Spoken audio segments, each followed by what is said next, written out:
Bismillahirrahmanirrahim. Assalamualaikum warahmatullahi wabarakatuh. Alhamdulillahillazi absalahu bil huda wa dinil haq liyuzi'arahu ala dini wa kafa billahi syahida. Ashhadu an la ilaha illallah wa ashhadu anna Muhammadan abduhu wa rasulullah nabiyya ba'du. Allahumma sholli ala sayyidina Muhammad wa ala ali sayyidina Muhammad. Teman sahur yang berbahagia, alhamdulillah di bulan Ramadan kita sudah melewati puasa pertama, kedua, dan kita hadir pada hari ini pada acara segmen sahur. Di sini kita akan membahas lebih dalam terkait bagaimana kita sebagai seorang muslim dalam mengendalikan hawa nafsu, terutama di bulan Ramadan maupun di bulan-bulan lainnya. Setiap manusia telah diciptakan Allah dengan begitu sempurna, sepaket dengan potensi-potensi yang dimilikinya. Maka, kita sebagai seorang manusia harus tahu potensi-potensi apa saja yang sudah kita miliki. Agar apa? Agar kita bisa memaksimalkan potensi tersebut dalam melakukan sebuah perbuatan. Kita akan terus mengupgrade diri kita untuk memaksimalkan potensi yang ada di dalam diri kita. Dalam melakukan sesuatu, pasti kita akan mencari referensi. Referensi tersebut yang akan kita gunakan dalam bertindak. Contohnya, seperti sebagai seorang pendakwah. Maka akan memfollow sosial medianya dengan konten-konten dakwah. Karena referensi dari konten-konten dakwah itulah yang akan digunakan ketika seorang pengemban dakwah itu berinteraksi dengan masyarakat. Nah, referensi-referensi itu bisa kita katakan sebagai dapur pemikiran. Kenapa? Karena secara sadar referensi-referensi itu masuk ke dalam otak kita. Kita mencari dengan secara sadar. Nah, maka itu ketika kita mencari referensi secara sadar, maka kita harus tahu batasan-batasan apa saja yang bisa kita konsumsi dan tidak kita konsumsi. Kita sebagai manusia dalam melakukan sesuatu pasti adanya kebutuhan dan keinginan. Kebutuhan dan keinginan yang ada di dalam diri manusia itu mempunyai persamaan. Apa memangnya persamaan dari keduanya? Sama-sama dibutuhkan, sama-sama menginginkan untuk dipenuhi. Tapi bagaimana? Apakah semuanya sama antara kebutuhan dan keinginan? Ternyata tidak. Teman sahur semua, kita harus sadar bahwa kebutuhan dan keinginan itu adalah hal yang berbeda. Kebutuhan adalah sesuatu yang harus dilakukan, karena ketika tidak dipenuhi, maka dia akan mempengaruhi fungsi kita sebagai seorang manusia. Dan keinginan sendiri adalah sebuah hasrat atau hawa nafsu yang harus dipenuhi, tapi harus dipenuhinya itu perspektif masing-masing orang. Setiap orang itu rasa puas atas keinginan tersebut berbeda-beda. Karena apa? Karena bersifat subjektif. Antara si A dan si B, keinginannya itu berbeda. Nah, dalam membahas terkait potensi ini, kita harus membahas lebih dalam lagi terkait apa tadi kebutuhan dan keinginan manusia. Yang mana kita tahu potensi manusia itu ada 3. Yang pertama adalah kebutuhan, hajatul udawiyah. Yang kedua adalah goriza atau keinginan tadi, atau kita bisa sebutnya juga sebagai naluri. Dan yang ketiga adalah akal. Teman sahur yang berbahagia, setelah kita tahu ya, tadi potensi manusia itu ada 3. Yang pertama apa? Kebutuhan atau hajatul udawiyah. Yang kedua adalah goriza, dan yang ketiga adalah akal. Nah, dalam pemenuhan atau setiap manusia ingin memenuhi kebutuhan dan keinginan itu, nah, maka sangat penting kita membahas terkait bagaimana mengendalikan hawa nafsu. Karena kita akan tahu bahwa kebutuhan dan keinginan itu adalah sesuatu yang berbeda. Walaupun ada samanya. Samanya yaitu apa? Sama-sama menuntut untuk dipenuhi. Ada tuntutan untuk dipenuhi. Tetapi perbedaannya antara kebutuhan dan keinginan itu sangatlah besar dan sangatlah banyak. Yang pertama apa? Kebutuhan itu adalah hal yang sangat harus dipenuhi. Sedangkan keinginan tidak harus dipenuhi. Karena kebutuhan itu adalah hal yang harus dipenuhi, maka sifatnya adalah wajib. Sedangkan keinginan itu tidak wajib untuk dipenuhi. Lalu apalagi? Kebutuhan itu, triggernya itu dari dalam, pemicunya itu dari dalam, dari internal. Sedangkan keinginan sendiri, triggernya itu dari luar. Seperti apa?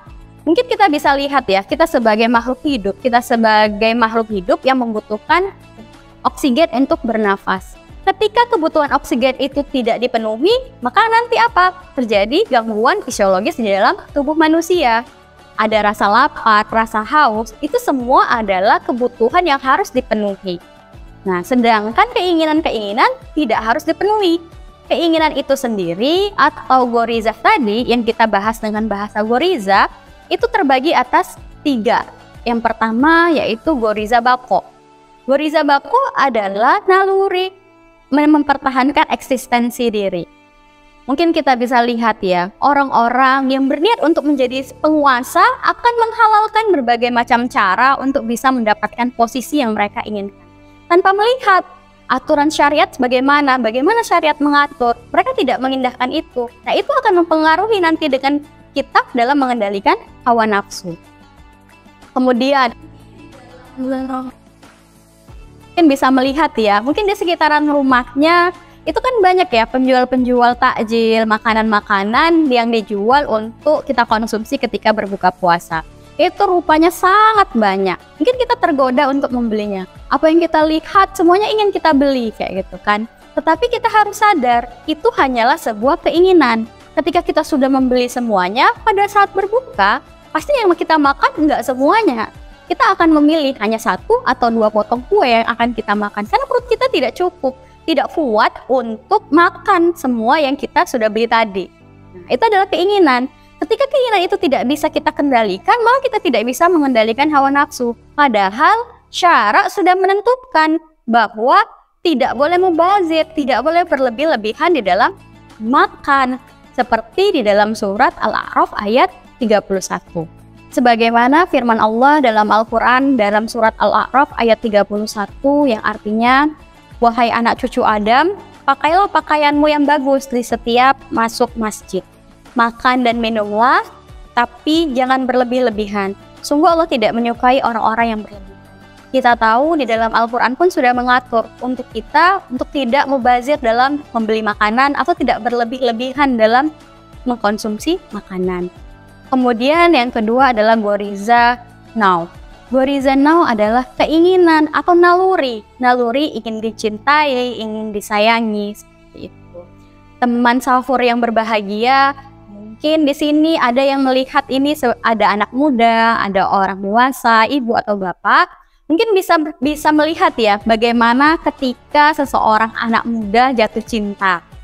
Jatuh cinta adalah hal yang fitrah, itu tidak bisa kita hilangkan karena itu akan muncul dengan sendirinya. Tetapi bagaimana kita memfilter, bagaimana kita mengendalikan rasa cinta itu kepada lawan jenis. Kalau kita lihat ya, anak-anak sekarang ketika mereka jatuh cinta, maka mereka akan apa? Melampiaskannya dengan pacaran. Hingga akhirnya apa? Seks bebas. Dan itu na'udzubillah min dzalik ya, sangat merusak generasi. Nah, di dalam Islam, dalam melihat hal-hal seperti ini, ketika ada seseorang yang jatuh cinta kepada lawan jenis, maka apa solusi dalam Islam? Dalam Islam solusinya adalah menikah ketika dia sudah siap. Tetapi ketika dia belum siap, maka berpuasalah. Tetap ada interaksi, tetap ada batasan interaksi maksud saya di sini. Ada batasan interaksi antara wanita dan laki-laki. Begitulah syariat mengatur. Maka kita bisa mengendalikan nafsu untuk mencintai yang berlebihan itu dengan apa? Dengan menerapkan syariat Allah. Yang ketiga adalah goriza tadayun atau sebuah keinginan untuk mengkultuskan sesuatu atau mensucikan sesuatu. Banyak dari manusia yang menyembah pohon, menyembah berhala. Mereka menyembah selain Allah dan itu mereka menginginkan atau mengkultuskan sesuatu tapi dengan cara yang salah. Nah, perbuatan-perbuatan yang salah tadi adalah penampakan dari pemenuhan kebutuhan dan keinginan yang dipengaruhi oleh hawa nafsu, tidak mempunyai aturan-aturan sesuai dengan aturan Islam. Padahal sebagaimana dalam surat Al-A'raf ayat 179 Allah berfirman, A'udzubillahi minasyaitonirrajim. Bismillahirrahmanirrahim. Walaqad zara'na li jahannama katsiran minal jinni wal insi lahum qulubun la yafqahuna bih walahum a'yunul la yubshiruna bih, walahum azanul la yasma'una bih, ulaika kal an'ami bal hum adol, ulaika humul ghafilun. Yang artinya, dan sungguh akan kami isi neraka jahanam banyak dari kalangan jin dan manusia. Mereka memiliki hati tetapi tidak dipergunakannya untuk memahami ayat-ayat Allah. Dan mereka memiliki mata tetapi tidak dipergunakannya untuk melihat tanda-tanda kekuasaan Allah. Dan mempunyai telinga tetapi tidak dipergunakannya untuk mendengarkan ayat-ayat Allah. Mereka seperti hewan-hewan ternak, bahkan lebih sesat lagi. Mereka itulah orang-orang yang lemah. Shadaqallahul azim. Dikatakan di dalam surat Al-A'raf ayat 179 tadi, bahwa manusia-manusia yang tidak mengikuti aturan Allah, mereka itu sama seperti binatang-binatang ternak. Na'udzubillah min dzalik. Maka penting di dalam Islam untuk kita pelajari bagaimana pemenuhan kebutuhan, bagaimana pemenuhan keinginan. Sebagaimana nasihat dari Al-Alama Al-Hafiz Ibnu Al-Qayyim Al-Jauziyah mengatakan, nafsu itu ibarat khianat. Jika kita tidak memusnahkannya, ia pasti akan membawa lari harta kita. Nah, dari sini kita sadar, nafsu itu maka harus apa? Harus dilawan, harus dimuhasabani. Karena nafsu itu bisa membawa lari harta kita. Harta yang paling berharga adalah apa? Iman dan kesempatan untuk beramal sholih. Maka dengan menerapkan syariat Islam, maka hawa nafsu itu bisa kita kendalikan. Ketika kita bisa mengendalikan hawa nafsu, maka jiwa kita akan menjadi jiwa yang Islami. Hati kita menjadi hati yang tenang. Nafsul mutmainnah. Ketenangan yang bisa kita dapat. Maka setelah ketenangan yang kita dapat, kita akan layak untuk mendapatkan surga. Jiwa manusia itu sangat berpotensi untuk melakukan suatu keburukan. Tapi bagaimana kita mengendalikan itu adalah tugas kita. Itu adalah ranah yang bisa kita kuasai. Maka teman sahur yang berbahagia di bulan Ramadan ini, mari kita tingkatkan keimanan kita. Kita perbanyak mempelajari Islam dengan begitu banyak syariatnya. Agar apa? Agar kita bisa mengendalikan hawa nafsu yang muncul dalam diri kita karena rangsangan-rangsangan dari luar. Kita terus berbuat baik dan mengoptimalkan kebaikan tersebut bisa bermanfaat untuk semuanya. Demikianlah penyampaian dari saya. Wabillahi taufiq wal hidayah. Wassalamualaikum warahmatullahi wabarakatuh.